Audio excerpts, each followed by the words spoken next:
Hi everybody, good afternoon. Nakasakay po ako ng tricycle ngayon from the highway papasok ng subdivision namin. Kala mo alog-alog pati takbo. Pero okay na rin kaysa noon kasi hindi sementado noon ang daanan namin. Ngayon sementado pero may part na sira-sira. Ayan dyan banda pagbiko sa kaliwa, sirang-sira din siya. Alog na alog ang utak mo na parang pagdating sa bahay hilong-hilo ka na dahil sa kaalog-alog.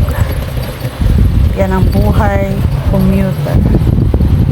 Hindi ka pwedeng lumabas ng station, hindi ka sasakay ng tricycle para makaabot dun sa highway na para makasakay ka ng jeep papuntang downtown.